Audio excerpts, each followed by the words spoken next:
Hello, good morning guys. Kami po ay pupunta na naman sa aming misyon. Kami po ay may pupuntahang farm sa Onisan, Quezon. Ayan po yung aming mga kasama. Magagayak na. So, ngayon po ay alas 6 ng umaga. Yan. Open the door. At ayan, nagmamadali po yung aking isang kasamang cowgirls. Okay guys, tara na. Ilan na kayo dyan? Oh. Tayo Ay, ada. Aliya, doon ka na sa likod. Diyan ka dalawa nito. Pinagsigbay tayo dyan. Di ka mabuksan? Ayaw mabuksan.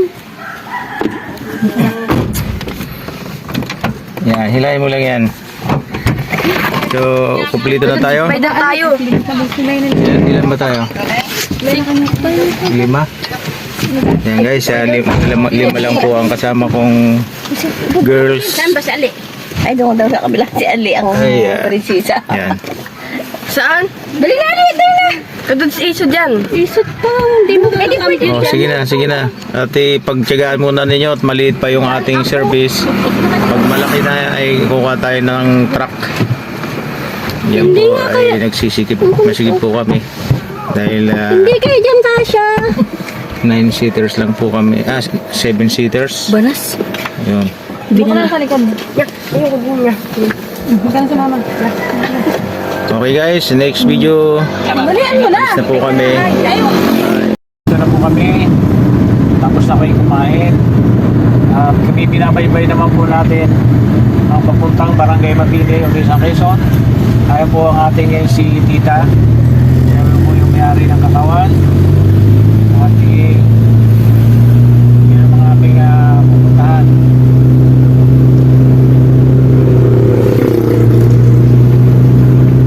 At siguro naman sa ngayon, busog ang aking mga kakao-girls na kami kumain sa restaurant.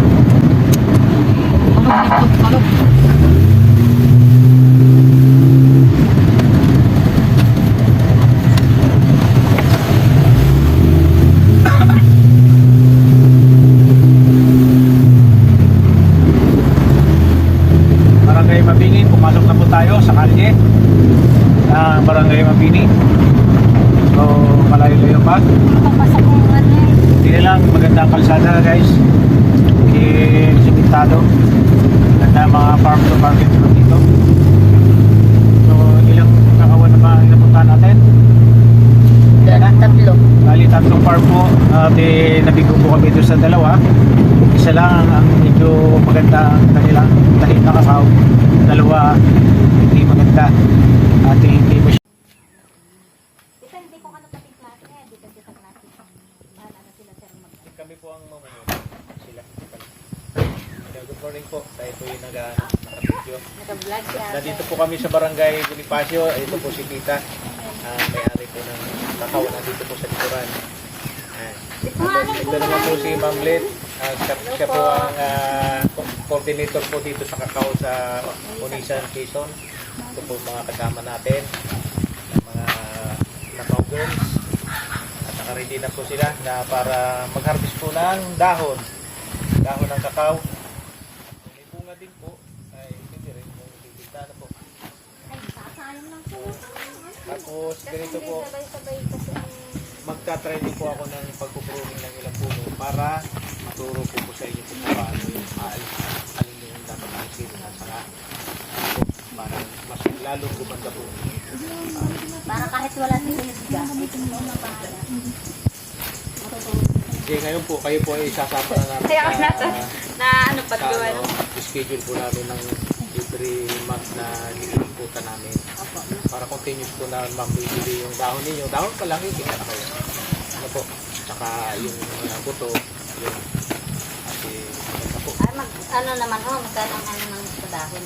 Dito po, ang bili po natin dito, pag ganito po ay 15 per kilo. Kami po ang puputi. Wala po kayong gagawin. Basta puputihin nila, titimpangin natin, babayaran ka. Yun po yun. Ano po?